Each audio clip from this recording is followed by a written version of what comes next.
mais alguém entrar aí, líder?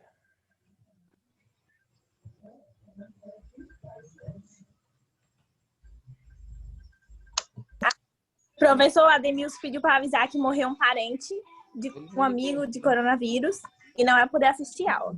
Ele me informou aqui, um amigo dele aqui. Ele informou?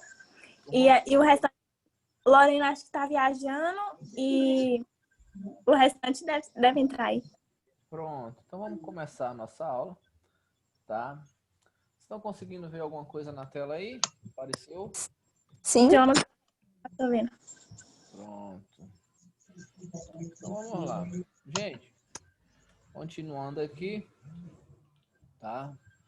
Aqui tem basicamente algumas coisas que nós já falamos. E aí eu vou...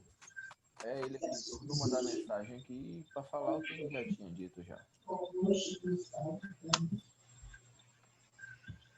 Já tem aqui já.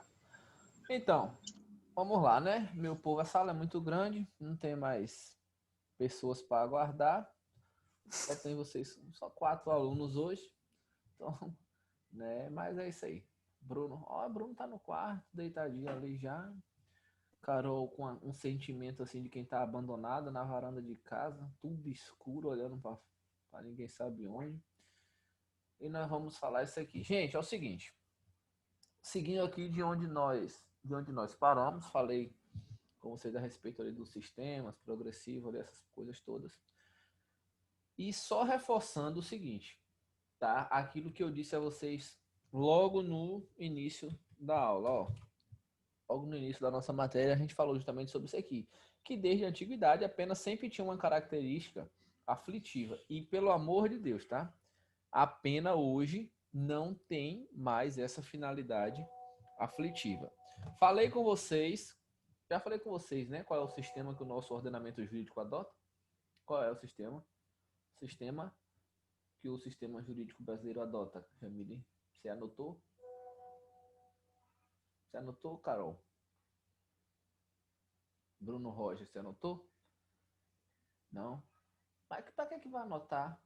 Se não tem aula gravada para poder assistir depois de novo.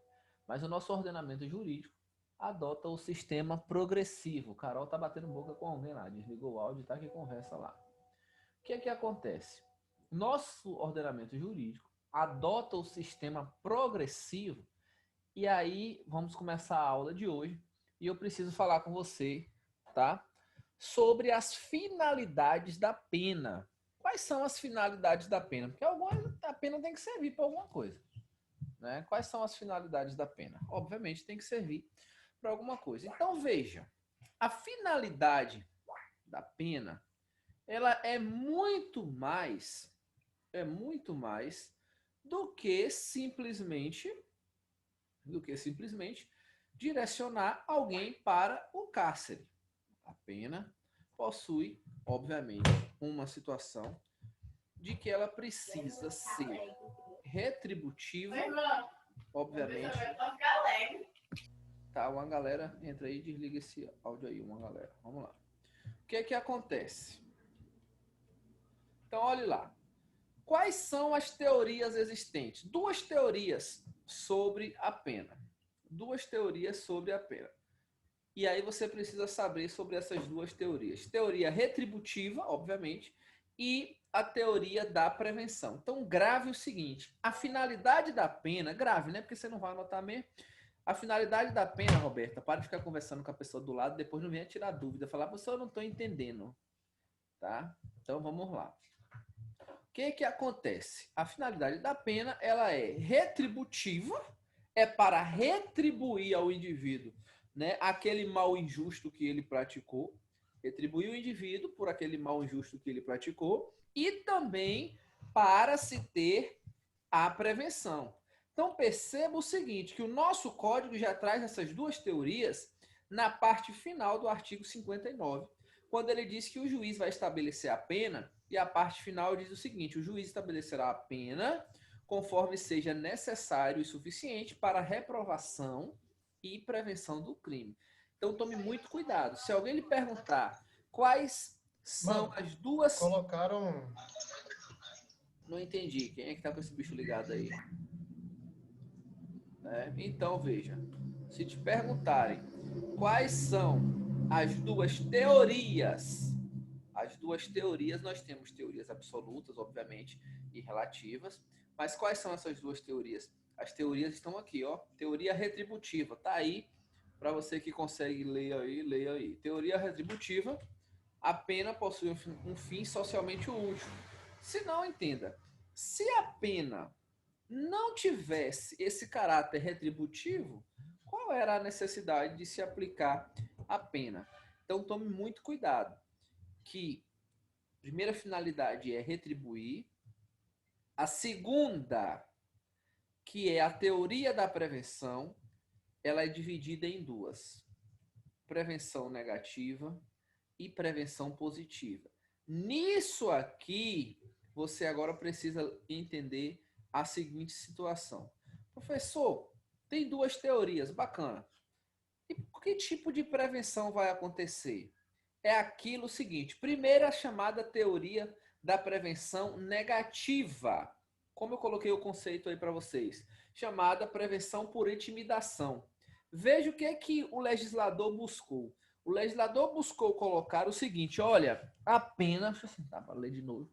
Vai dizer o seguinte, olha, a pena vai ser aplicada ao autor da infração para que ele possa o seguinte, para que tenha reflexo junto à sociedade, que as pessoas que estão ali à volta daquele cidadão vejam que não compensa praticar o crime. Então veja o seguinte, que tanto a prevenção geral quanto a prevenção positiva é justamente aquela situação o seguinte, a pena vai ter um fim de retribuir o mal que o cara fez, ou seja, matar alguém é crime, bacana, vai retribuir a ele por aquilo ali. Depois, por que é que vai punir ele? Para prevenir novos crimes, para que as pessoas possam ver e entender o seguinte, falar, olha, realmente não vale a pena cometer o crime neste país, porque existe uma pena, existe uma punição. Então, o que acontece? A ideia do legislador, ao trazer essa finalidade retributiva e preventiva, é justamente isso. O juiz precisa analisar, ao aplicar a pena, essas duas circunstâncias. Por quê? Porque se o juiz, digamos, aplica uma pena irrisória, o camarada cometeu, digamos assim, um homicídio, e nesse homicídio ele utilizou de meio cruel, ele ocultou o cadáver, depois de ocultar o cadáver, ele saiu gritando pelas ruas que realmente ele tinha feito aquilo.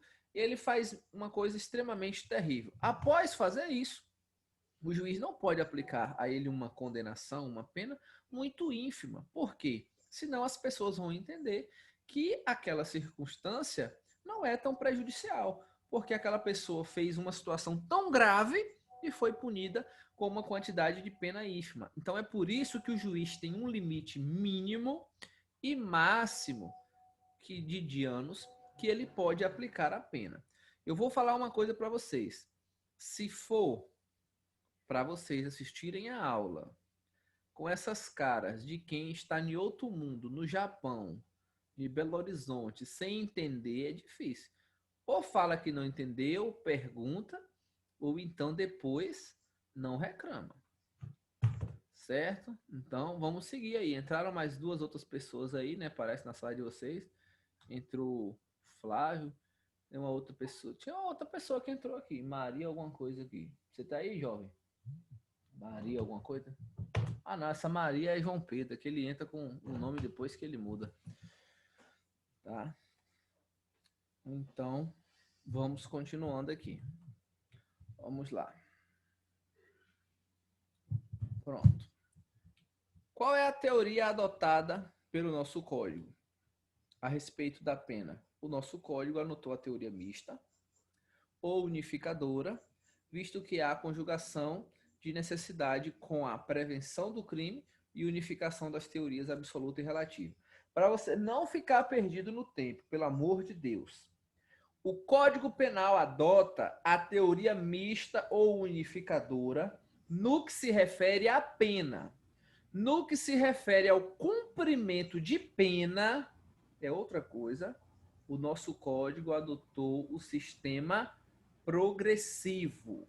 Então, pelo amor de Deus, tá? Você que está aí na sexta-feira feliz da vida, só sorrindo e não quer anotar nada, lembre, uma coisa é sistema de cumprimento de pena, outra coisa é sistema de pena.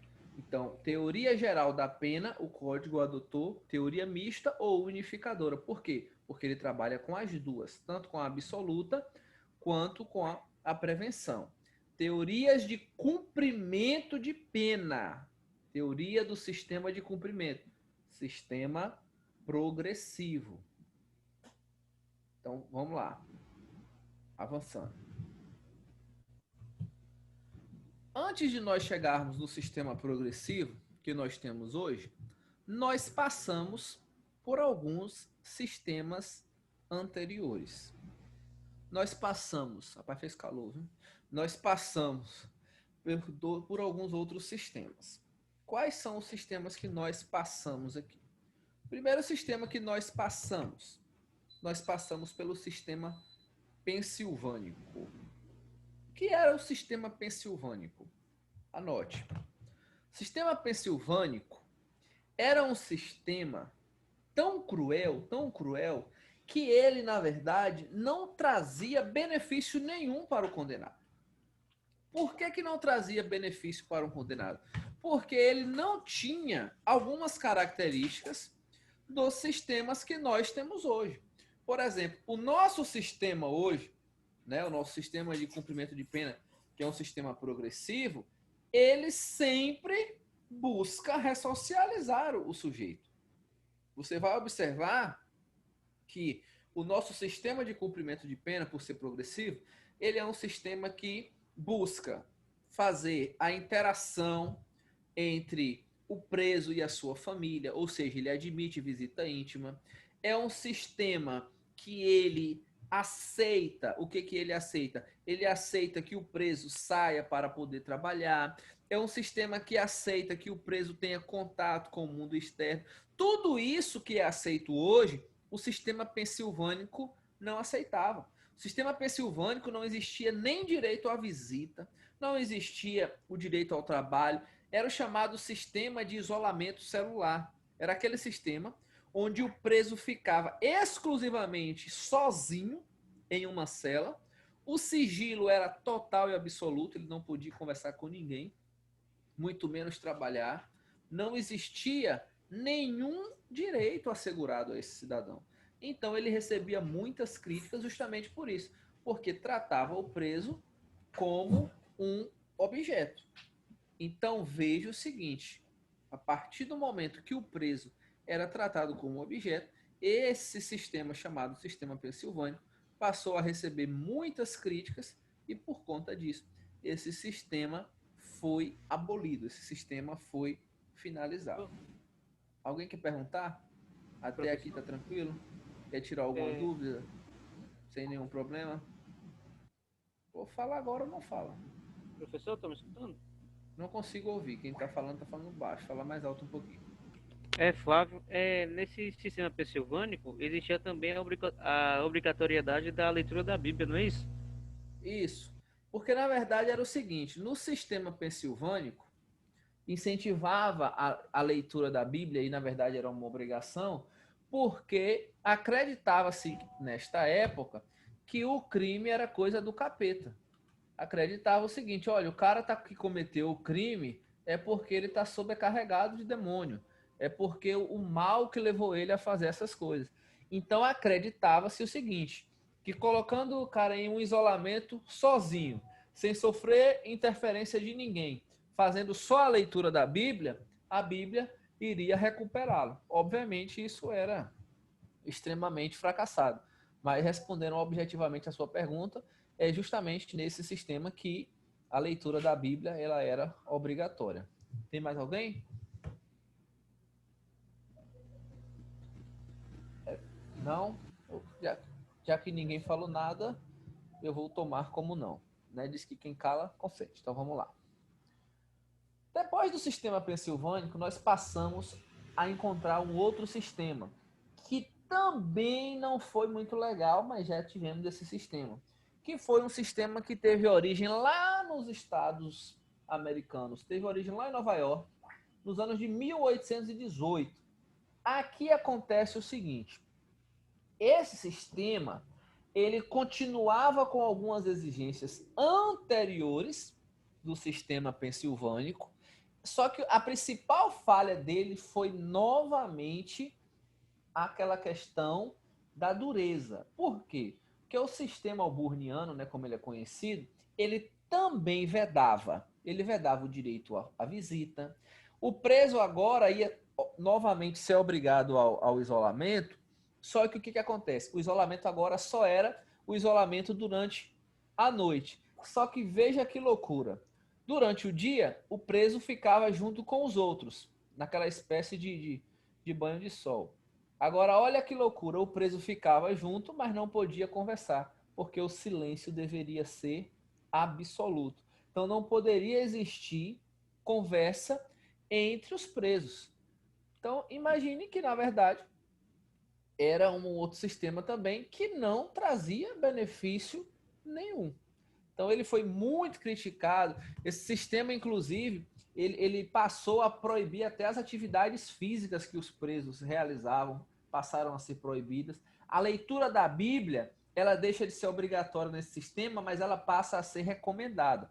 No pensilvânico, ela era obrigatória, no outro, ela passa a ser, digamos, recomendada.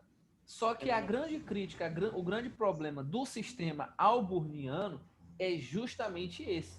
É a questão de que era muito difícil se ressocializar uma pessoa sem fazer uma junção entre a família, entre o mundo externo e o cárcere. Então, fale da mesma maneira o sistema alburniano. Alguém falou alguma coisa? Não entendi. Não? Ótimo. Se tu tiver por aí balançando a cabeça, é meio difícil eu ver, porque eu tô compartilhando na tela, então eu tô olhando para a tela. Então, quando eu perguntar não, é mais fácil tu falar não, que eu vou saber, tá? Mas vamos lá. Depois da falência de dois sistemas, nós chegamos agora no nosso sistema, né? O sistema de cumprimento que nós utilizamos, que é justamente esse aqui, ó, o sistema progressivo. Então, atualmente é o sistema que o nosso código admite. Então, o sistema que nós utilizamos atualmente é esse aqui. Professor, e como é que é isso aqui? Como é que é o sistema progressivo? Eu até falei uma frase, mas como eu perguntei antes, só faltava a Roberta entrar. Como eu perguntei, que um monte de gente aí, ninguém anotou. Então, vamos lá. Como é que funciona o sistema progressivo? O sistema progressivo é aquele sistema de escada. Ele sempre vai sair do mais gravoso para o menos gravoso. Então, o cara começa a cumprir, imagine, se ele começar a cumprir no fechado, ele depois vai progredir para o semiaberto, depois ele vai progredir para o aberto. Se ele começou no semiaberto, ele vai progredir para o aberto. Para quem quer anotar, ou para quem quer acertar uma questão na prova, veja o seguinte: essa progressividade não pode ser por salto. Professor, o que é progressão por salto? Não pode jamais o preso, o condenado, estar no regime fechado e sair direto do fechado já para o aberto. Obrigatoriamente, se ele foi condenado ao regime fechado, ele tem que cumprir um período de pena no fechado, depois ele vai cumprir mais um período de pena no semiaberto e depois ele vai cumprir o restante no aberto. Só que tome cuidado. A progressividade por salto não pode. Mas se for a regressão por salto, é perfeitamente admissível. Então, preste atenção para que você não confunda. O preso está no regime fechado, cumpriu todos os requisitos e logrou o êxito na sua progressão. Ele vai para o regime semiaberto. Só que agora vejam outra situação. O preso já passou do fechado para o semiaberto, já passou do semiaberto para o aberto. Acontece o seguinte, ele já está cumprindo pena no aberto. Só que ele faz algumas coisas lá no aberto. Ele comete um novo crime, ele comete alguma falta grave, alguma coisa.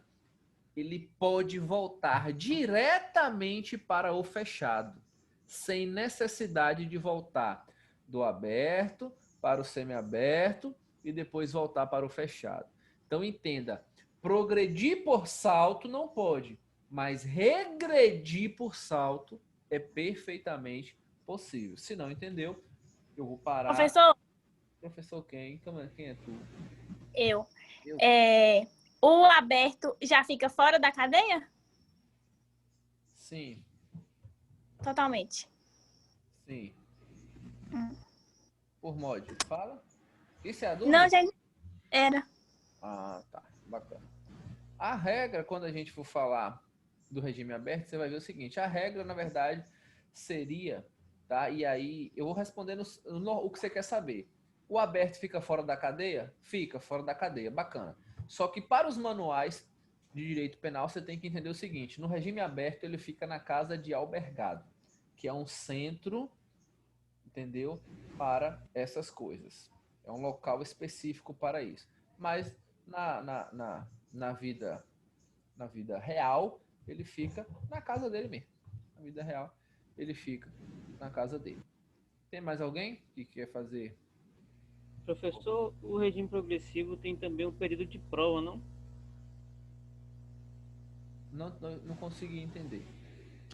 O senhor esqueceu de falar sobre o período de prova do regime progressivo. Não esqueci não, eu falei. Eu não citei o nome período de prova, mas foi justamente o que eu disse. Para ele progredir, ele precisa cumprir um determinado período no regime que ele foi condenado e depois ele vai progredir para um novo sistema. A única coisa que precisa ser observado é que, ao chegar na penitenciária, obviamente, ele precisa primeiro passar por algumas situações, digamos, ele vai passar por um exame criminológico. Além de passar pelo exame criminológico, ele vai ter que ser submetido a uma aptidão para poder verificar qual é o trabalho que ele vai poder participar e depois ele vai fazer jus ao livramento condicional, a uma saída temporária, a todas essas outras situações. Então, na verdade, é o seguinte, o período de prova é o que eu já disse anteriormente. Ele primeiro vai ter que cumprir uma fração de pena para depois ele galgar progressão para um outro regime. Tem mais alguém que quer perguntar alguma coisa? Tem uma observação aqui no meu caderno. A Não consigo. suspensão Rapaz, eu não sei se é meu computador, é porque só seu áudio que eu ouço baixo. acho que é o microfone. A suspensão de pena e mudança de regime, ele só acontece nos presídios federais, não é isso? Suspensão de pena? Uhum. Não. Suspensão de pena. Suspensão condicional da pena é um benefício de qualquer preso. As visitas íntimas é que apenas os presídios federais estão proibidos. Não sei se é isso. É isso que eu notei. Falei errado. Mudança de regime e visitas. Né? O que você está falando, na verdade, é o seguinte: o encaminhamento do preso para o RDD, que acontece em presídios federais, e a questão da visita, que, por enquanto, permanece suspensa apenas nos presídios federais. Agora, a suspensão condicional da pena, todo preso vai ter direito, desde que ele preencha os requisitos, ele vai ter direito, e a mudança de regime de cumprimento é se ele preencher os requisitos. E falando dentro disso aqui, pessoal, já quero até a fazer uma anotação aqui para vocês, tá? Quando você for comprar livro ou for pesquisar alguma coisa, eu vou até colocar aqui para você poder não ficar perdido, tá? Ó, o sistema, a tabela mudou.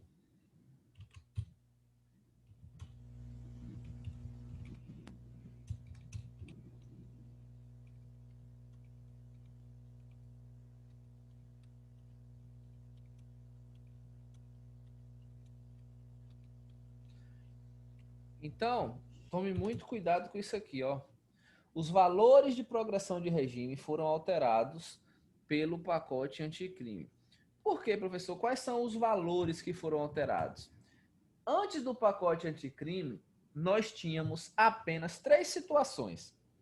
Se fosse crime comum, ele deveria cumprir 1/6 da pena. Era crime comum, ele cumpria 1/6 da pena, se fosse ele reincidente ou primário. Se fosse crime hediondo, ele ia cumprir 2/5 da pena, se fosse primário, e 3/5 se fosse reincidente. Acontece o seguinte, o pacote anticrime acabou com isso. Tá? O pacote anticrime acabou com a progressão nessa situação de fração. Pacote anticrime agora atualizou o sistema progressivo e o que acontece? A progressão de regime agora ocorre em porcentagem.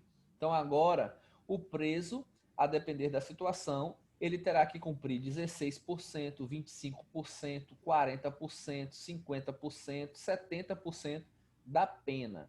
Então, obviamente eu vou trazer depois para vocês a tabela toda, quando a gente for terminar de falar sobre o sistema progressivo e for falar especificamente da progressão de pena, eu vou trazer a tabela.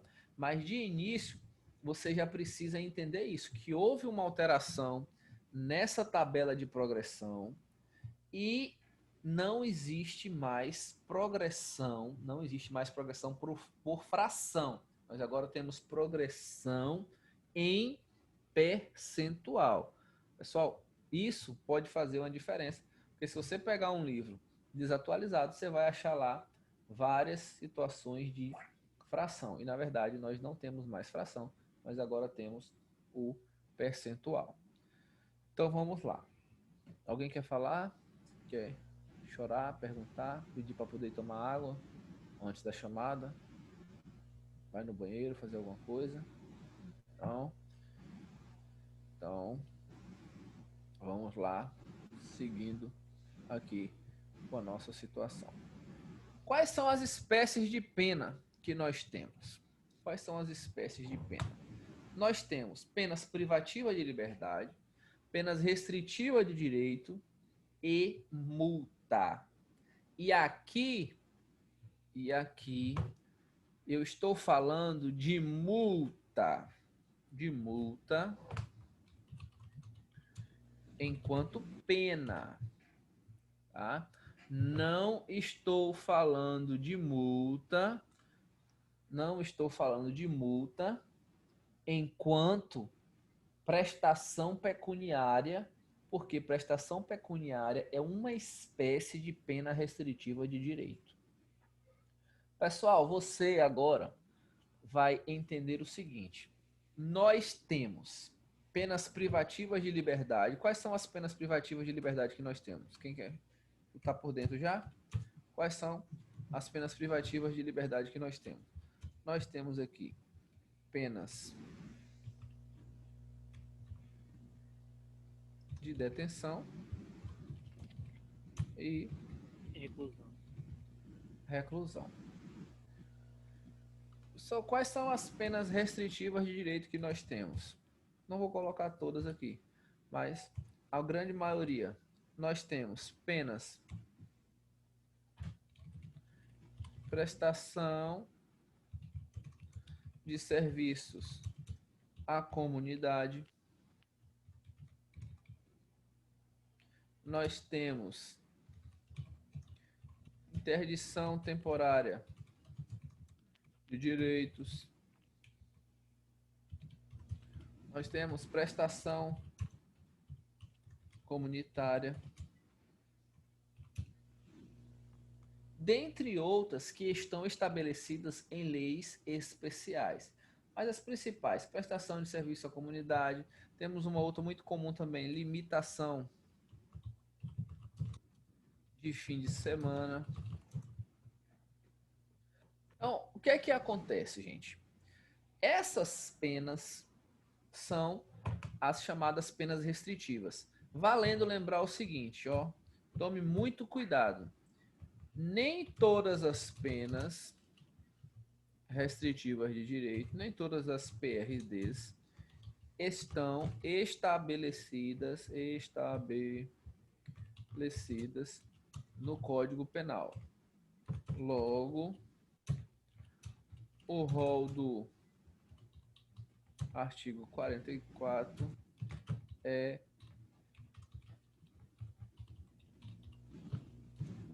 o que eu quero te dizer? As penas privativas de liberdade podem ser penas de detenção ou de reclusão. As penas restritivas de direito podem ser prestação de serviço à comunidade, interdição temporária de direito, prestação que na verdade não é prestação comunitária, tá? Deixa eu corrigir aqui, é prestação pecuniária.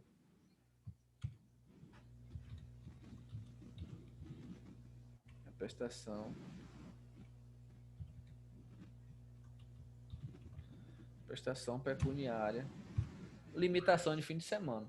Então, cuidado pelo seguinte, cuidado, por quê? Porque nem todas as penas restritivas de direito estão estabelecidas no Código Penal. Por exemplo, nós temos algumas penas restritivas de direito que estão estabelecidas na Lei de Drogas. Nós temos algumas penas restritivas de direito que estão estabelecidas no Código de Trânsito Brasileiro. Então, se alguém lhe perguntar, se na sua prova te perguntar, olha, o rol das penas restritivas de direito que estão no Código Penal é um rol taxativo?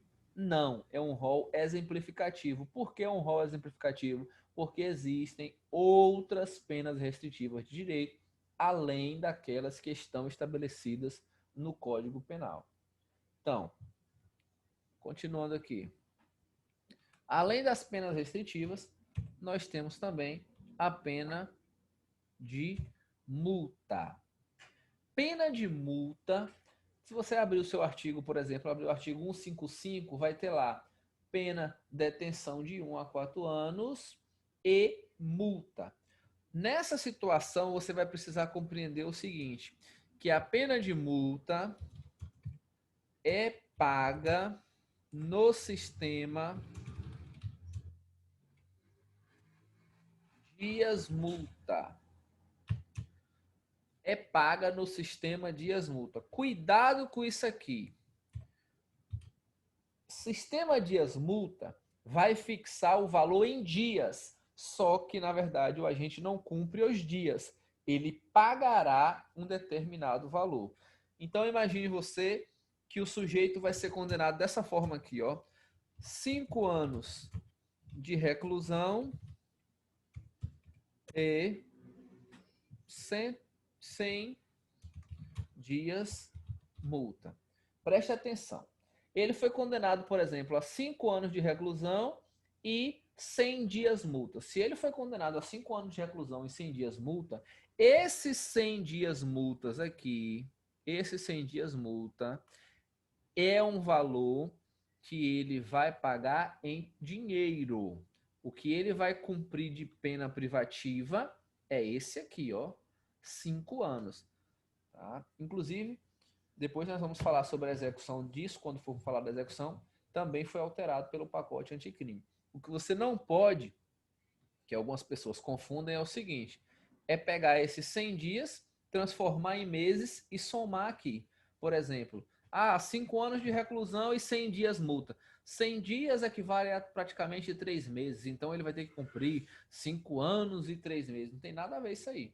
Se a reclusão é de 5 anos, o cumprimento de pena dele privativa é 5 anos. Os 100 dias deverá ser pago em espécie. Inclusive, ele vai cumprir esses 5 anos de reclusão e após cumprir esses 5 anos de reclusão, se ele não tiver pago a multa, isso não impede a liberação dele. Se ele estiver preso, ele vai sair. Se ele estiver no semiaberto, ele vai sair. Isso não impede.